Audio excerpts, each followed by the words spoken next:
Hey, what's going on everybody? How's it going? This is Watch, and in this video I'll be doing a direct head-to-head comparison between the GTX 960, specifically the Gigabyte G1 edition, versus the R9 270X from Asus. Now, I've already did a comparison between the 960 and the 280X. Definitely check out that video if you haven't already, but in terms of graphics card category, I think the 270X is kind of in that kind of third best GPU that you can get from AMD, and the 960 right now is in that same category. It's the third best graphics card from NVIDIA right now. But let's go ahead and do a graphical gaming performance test between both these cards and see which one has the most to offer. Now, the PC that we're going to be using to benchmark both these graphics cards is a 5820K overclocked to about 4.6 GHz. This is a 6-core Haswell E-chip, and it has the MSI X99 SLI Plus motherboard, and we have 64 gigabytes of DDR4, and plus we're using a fractal defined R4 with the stock fan configuration. Now, in terms of these specifications, both of these graphics cards have been overclocked using MSI's Afterburner utility, and it was really easy to do. You definitely want to overclock your GPU to get the most out of it. And in terms of the overall specification and clock speed, we've overclocked our base and boost clock to 1341 and 1533 respectively. That's quite a bit from their stock configuration. And on the Asus R9 270X, we've overclocked it to about 1215 megahertz, which is quite a lot better than the stock 1120 megahertz that it comes with. Now, luckily, both cards actually have the exact same amount of video memory, about 2 gigabytes of GDDR5, and in terms of the memory clock speed, we've overclocked both of them. The GTX 960 is stable at 7908 megahertz, and the 270X is stable at around 6160 megahertz.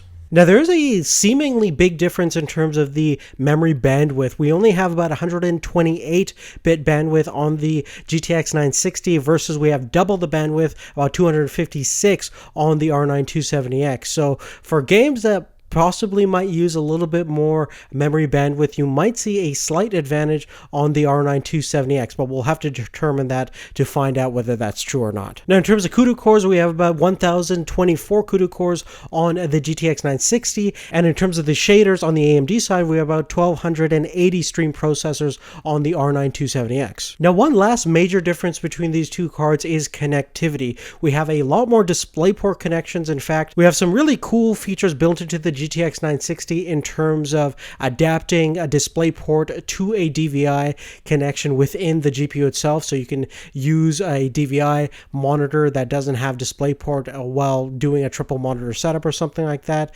And it has a HDMI 2.0 connectivity, so you can do 3840 by 2160 resolution at 60 Hz refresh rate.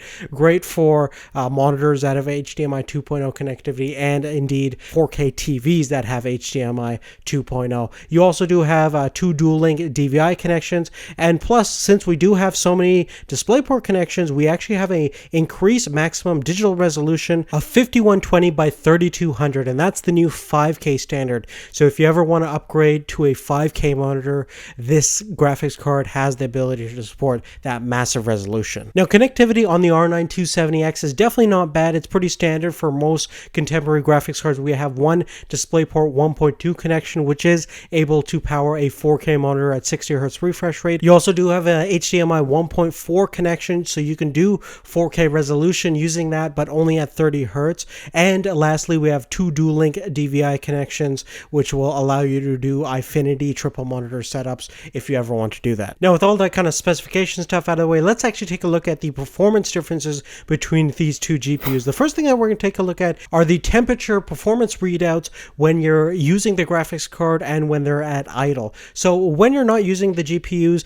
they pretty much hover around the same mark, about 28 degrees C on the GTX 960, and the R9 270X hovers around the 30 degrees mark. Now, once you start gaming and after a couple of hours, they still are very similar. They're pretty much tied in terms of most regards. We're getting an average readout about 65 degrees C on the GTX 960 and about 66 degrees C on the 270X. So pretty darn efficient cooling system systems that are built into these two GPUs. Now, if you guys are wondering about fan noise, they're pretty much similar when both of the GPU fans are on, so very silent generally speaking. But the GTX 960 has something up its sleeve where it actually turns off the GPU fans in sessions where it doesn't really need to work that hard, especially because the power efficiency architecture is so well designed and it's such a cool card inherently. You can actually play a lot of graphically intensive games without ever needing to turn on the fans on the GPU, which is certainly darn impressive, especially if you want a really quiet gaming PC. Now, funny enough, in terms of power efficiency and overall consumption,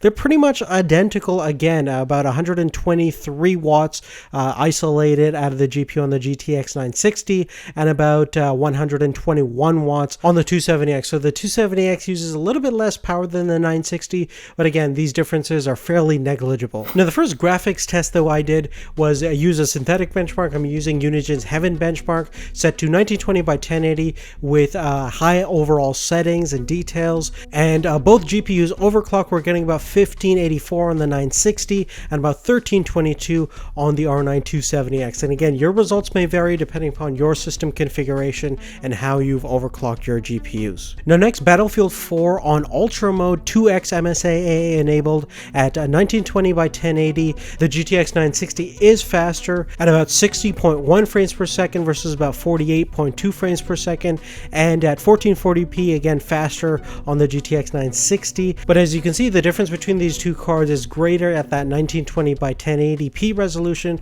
Once you increase the resolution to 2560 by 1440, we're seeing a smaller performance gap between these two cards. Now, playing Far Cry 4 at ultra settings, again 2x MSAA enabled. The GTX 960 is again slightly faster at 45.1 frames per second versus about 38.2 frames per second on the R9 270X, and at 1440p about 29.4 frames per second on the 960 and about 26.3 frames per second on the 270X. Moving on to Call of Duty Advanced Warfare, pretty much maxed out settings, FXAA enabled, and we're getting about 81.6 frames per second 1920 by 1080 on the 960, which is absolutely insane, and about 57 frames per second 1440p.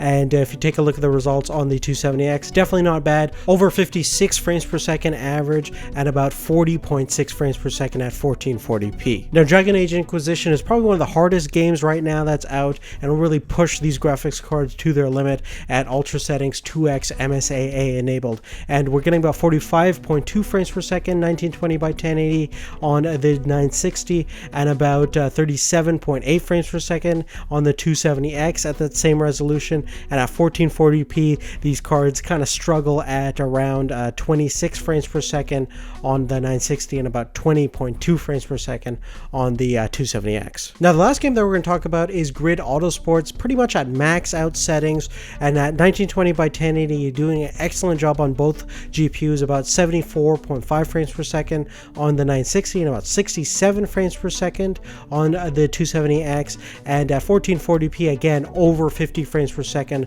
on both graphics cards. So this game really demonstrates the power and potential of both of these budget-oriented GPUs.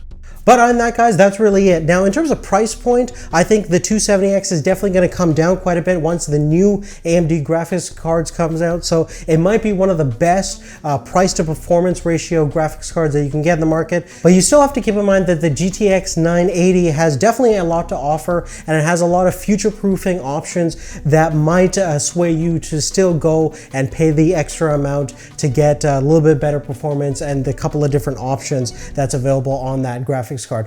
Definitely let me know what you guys think, and thanks so much for watching, and we'll see you later. Take care.